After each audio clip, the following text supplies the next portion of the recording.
Responsabilidade fiscal eu não aprendi na faculdade, eu trago ela de berço. Os gastos do governo federal superaram as receitas no ano passado em 230 bilhões e meio de reais. Não gaste o que você não tenha. As contas do governo central fecharam fevereiro com um rombo de mais de 58 bilhões de reais. Foi o pior déficit para o mês de fevereiro desde o começo da série histórica, há 28 anos. Eu não sou marinheiro de primeira viagem. E aqui no Brasil, o rombo nas contas do governo no ano passado foi o segundo maior da história. Então, seriedade fiscal. Eu tenho mais do que quem dá palpite nessa questão fiscal no Brasil.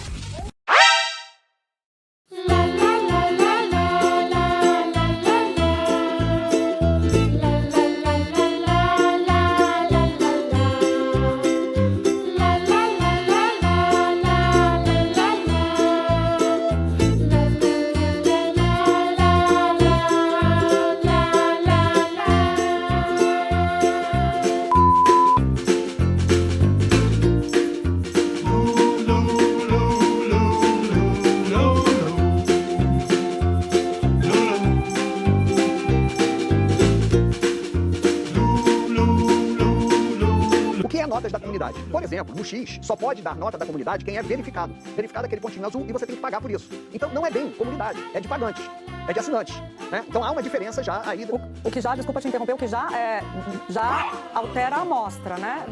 Porque assim, quem topa pagar, não estou dizendo que é todo mundo, mas muita gente que é entusiasta com o X e com o Elon Musk. E que tem essa visão de pós-verdade, que a verdade é relativa, enfim. Então já começa por aí, já na largada. E nós vamos falar agora da Globo News, que tomou uma checagem linda, meu amigo, uma checagem de fato. É o que eu falo para vocês, isso jamais aconteceria com uma agência de checagem de fatos. Aconteceu com a nota da comunidade, pegou a imprensa tradicional mentindo e botou a nota lá, explicou o contexto. O que aconteceu? O Otávio Guedes, que é um comentarista lá do X, falou a seguinte barbaridade, né? O que é notas da comunidade? No X você só pode dar nota quem é verificado, você tem que pagar por isso. Então não é bem da comunidade, é de pagantes, de assinantes. A nota da comunidade não substitui a checagem de fato, ponto. Não, realmente não substitui. É muito melhor, é um avanço enorme em relação à checagem de fato, né? Essa história de nota da comunidade vamos ver aqui o que ele disse aqui. Essa história de nota da comunidade é apenas uma cortina de fumaça. No fim da checagem de fato, transformar isso que é ruim em péssimo, diz ele aqui nessa entrevista dele, né? Só que ele está fazendo uma fake news, ele acabou provando exatamente o contrário aqui. Os usuários incluíram uma nota nesse vídeo. Não é necessário ser assinante do X para escrever ou votar em notas da comunidade. Qualquer usuário com uma conta ativa e que atenda aos critérios básicos de participação pode contribuir com a ferramenta. Notas da comunidade muito mais razoável e mostrou aqui a importância disso, como é muito melhor do que checagem de fato. Você acha que a checagem de fatos faria a checagem do Otávio Guedes aqui? Não faria. A nota da comunidade fez. Isso, o cara queria espinafrar as notas da comunidade, mostrou o quanto elas funcionam. Eu acho que a gente está terminando o ano de forma excepcional. Não poderia existir nenhum cientista político, nenhum analista político que pudesse imaginar que a gente fosse chegar no final do ano na situação promissora que nós estamos chegando. É uma situação, sabe, bonita. Um povo mais alegre, um povo com mais esperança.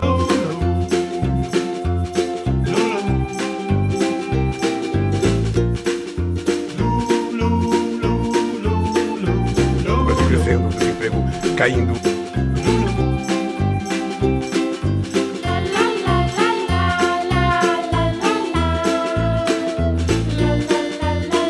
O salário aumentando, o preço da comida baixando.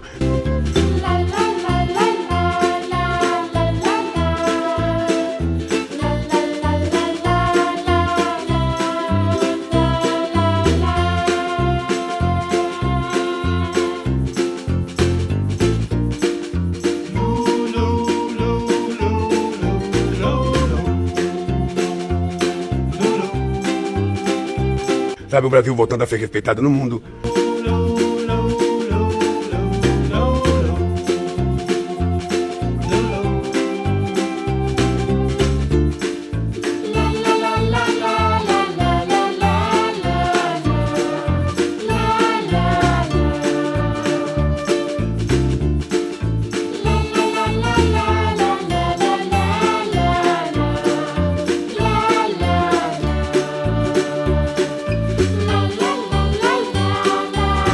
Tudo isso é uma coisa muito prazerosa para quem herdou o Brasil, que eu herdei destroçado.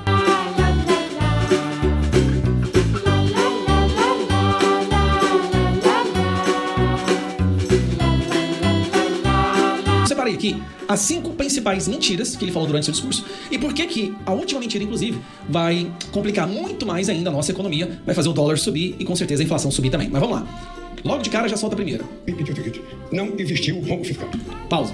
Então, ele tá falando pra imprensa que não existiu rombo fiscal no governo dele. É só você ir na imprensa, na própria imprensa que tava ali, mas ninguém teve a cara de pau de fazer a pergunta, né? Déficit fiscal reflete custo para tirar maquiagem da era Bolsonaro. Só que aí você vai olhar, olha isso aqui. Bolsonaro, olha o déficit fiscal do ano de 2023, 230 bilhões. No ano passado, o déficit, no ano retrasado, né? No ano de 2023, o governo ficou com um déficit de 230 bilhões. Aí já vem a segunda mentira. Eu quero mostrar pra vocês. Logo na sequência, ó. Rombo fiscal existiu no governo passado. Rombo fiscal existiu no governo passado. Só que aí você olha aqui, no governo passado, o governo Bolsonaro entregou o governo com um dinheiro em caixa, com superávit de 56 bilhões de reais. Você tá vendo esse azul aqui, ó? Essa tarja grande, essa aqui foi a pandemia, onde o governo teve que basicamente distribuir dinheiro para as prefeituras e estados e todo o gasto com a pandemia. Mas olha que logo em seguida, ao ano da pandemia, o rombo foi menor do que o do Lula. Na verdade, o Lula foi maior, dos últimos 20, 30 anos. E aqui tá o governo Bolsonaro, ou seja, que ele mentiu, a prova de que ele mentiu. Vamos lá para a segunda parte, terceira mentira dele. No governo passado, houve um rombo fiscal de quase 2,6%. O nosso não houve. Aliás, se não fosse o Rio Grande do Sul, nós teríamos feito superávit. Pela primeira vez em muitas décadas. Vamos lá. Ele falou 2 mentiras aí. Superávit pela primeira vez em muitas décadas. Tá aqui o superávit no último ano do Bolsonaro, 2022. E aí vem a segunda mentira. O Congresso promulga decreto que permite ajuda ao Rio Grande do Sul fora da meta fiscal. O Congresso tirou todo o dinheiro gasto com o Rio Grande do Sul fora da meta fiscal. Não estava na meta fiscal. Então, Lula mente, falando que o Rio Grande do Sul causou... Não, o gasto com o Rio Grande do Sul 100% ficou fora da meta fiscal. Tem mais mentira? É claro, ele continua falando, então certeza vai ter mais mentira. É importante lembrar, eu gosto de falar sempre isso, que eu já fui presidente da República. E eu cheguei a fazer superávit de quase 25. Uma demonstração de seriedade. Agora, o que eu não posso é levar o povo mais humilde a um sacrifício para contemplar os interesses de menos gente. Não vou fazer, e o povo sabe que a estabilidade fiscal é um benefício para ele. Porque se eu não fizer estabilidade fiscal, quando eu for cortar, quem vai cortar o Congresso Nacional é do povo pobre. Então, para mim, sabe, nós temos agora uma meta, uma nova política tributária que vai entrar em vigor em 2027. O maior imposto do mundo, que ele comprou os votos dos deputados para aprovar. A gente pode ter muito mais capacidade de investimento, a gente pode ter muito mais capacidade de arrecadação. É só isso que ele pensa? Arrancar mais dinheiro do povo? E eu tenho que esperar cada período para saber como é que vai ser. A única coisa que eu quero é que as pessoas tenham certeza que neste governo não haverá irresponsabilidade fiscal. Mais uma fake news. Vamos lá? Tá bom. Vou pegar aqui a irresponsabilidade fiscal de Lula e sua maior vítima, o mais pobre. Na matéria, fala que é justamente por causa da irresponsabilidade fiscal, gastar mais do que arrecada, que o dólar explodiu, que o juros está a 14,25 e vai chegar a 15, pode chegar a 16. É por isso que a inflação está fora do controle, porque o Lula está gastando mais do que recebe. E se gasta mais do que recebe, então é uma irresponsabilidade fiscal. O rombo é o exemplo de irresponsabilidade fiscal. Resultado disso, tudo fica mais caro, o custo de vida fica mais caro, o investimento vai embora, o dólar explode, a taxa de juros explode, a inflação não para de crescer. Esse detalhe, em si, quando ele fala isso, é justamente o que o mercado escuta e vai embora. Amanhã o dólar vai subir. Ele está fazendo uma clara afirmação, ele fez essa afirmação aqui, ó, vou mostrar. Se depender de mim, não haverá mais corte de gastos, diz Lula. Você sabe por que o dólar explodiu e a taxa de juros subiu? Você sabe por que está essa convulsão econômica no Brasil? Porque ele apresentou um pacote de corte de gastos fraco. Ele tentou, mas apresentou um pacote fraco. Agora ele está falando o seguinte: não vou nem tentar cortar os gastos mais, não. Nós vamos torrar o dinheiro mesmo. E é bom vocês pagarem mais impostos, porque eu preciso pagar a cortina da Janja e o avião e a viagem da Janja e a Lei Rouanet. Outra mentira que ele falou, para concluir, ele disse que o diesel vai subir. Você autorizou o diesel subir? Ele disse: olha, não foi eu que autorizei, isso é uma decisão da Petrobras. O presidente não tem nada a ver com isso. Ele falou isso, não foi? Pois olha aqui. Em 2022, quem não pode mais cozinhar por causa do preço do gás, quem não pode mais sair de carro pelo preço da gasolina, ou o caminhoneiro que sofre com o preço do diesel, essas pessoas precisam entender, essa luta é deles, e a responsabilidade é do presidente, que joga a culpa nos outros. Quando o Bolsonaro era presidente, a culpa do combustível era do Bolsonaro. Lula agora, durante a entrevista, fala que não é culpa dele, não é responsabilidade dele. E a imprensa, nenhuma fez uma pergunta de verdade. Mas você falou isso da outra vez. Lula, mas da outra vez você disse isso. Aqui, ó, tem um gráfico mostrando o rombo, tem um gráfico mostrando que o Bolsonaro teve superávit. Mentiu do começo ao fim. A mentira venceu no Brasil. E a mentira quer acabar com as pessoas que falam a verdade, quer censurar a internet e acabar com a nossa democracia. Então, eu concordo com o Lula. Realmente, onde há mentira, não há democracia. E o Brasil é um claro exemplo disso. Um abraço.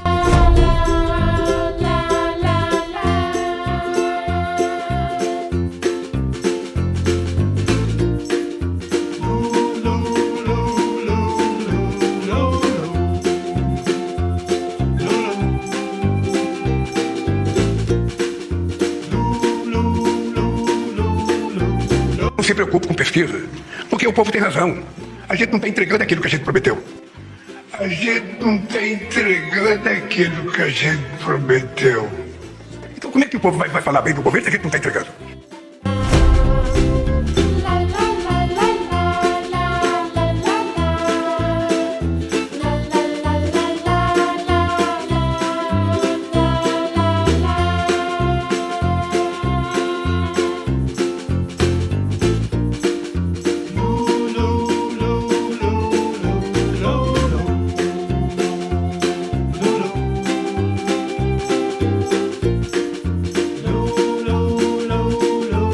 A minha posição no artigo era de que eu considero que quem passa o pano no governo a essa altura está contribuindo para a volta da direita. E que o melhor é falar a verdade. Né? E falando a verdade sobre a entrevista, tem que falar a verdade um pouco sobre o que o Lula disse e sobre a imprensa também. Tanto o Lula como a imprensa que me entrevistou, se é que eu não tenho 1h30 de debate. Mas eu sinto que eles deixaram de lado a principal preocupação dos brasileiros, segundo a pesquisa, que é a violência. Não vi nada sobre violência, sobre segurança pública na entrevista.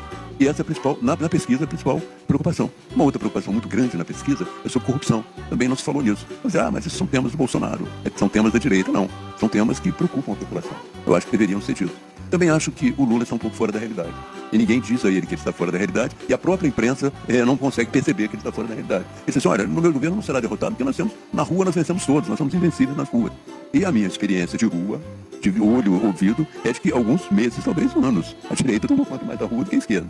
Então, uma predominância da direita na rua em relação à esquerda. Então, é uma concepção equivocada dele, achar que quem está no governo nesse momento é invencível nas ruas.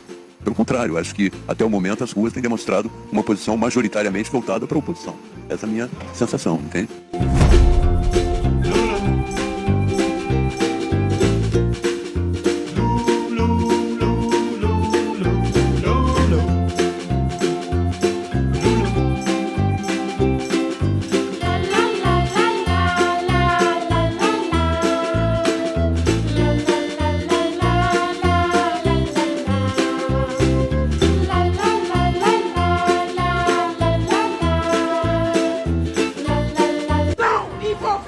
No preço da Petrobras, porque agora não é mais sobre o dólar, é sobre o real, é uma realidade, é somente que está aí, é dos governadores, é eles que criam o ICMS, criaram o ICMS, mas não adianta, porque agora é Lula, o projeto de Deus que deu certo. Lula, eles estão querendo boicotar você, para destruir o país, mas jamais, porque agora é Lula, o maior presidente da história do Brasil. É Lula! O projeto de Deus que deu certo. Lula!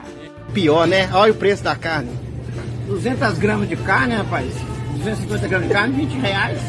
A carne melhorzinha que tem. O povo vai comer carne aonde, rapaz? Esse homem tá matando o povo de fome. Esse homem tá destruindo o povo. Ele veio para destruir o povo. Deus não aceita ninguém com fome desse jeito. Olha o preço do arroz, o preço da carne, o preço do feijão. Ninguém aguenta, gente. O feijão já subiu também. Esse homem vai cair por terra, gente. Ele tá caindo por terra. Ele vai cair por terra. Ele veio para destruir o povo.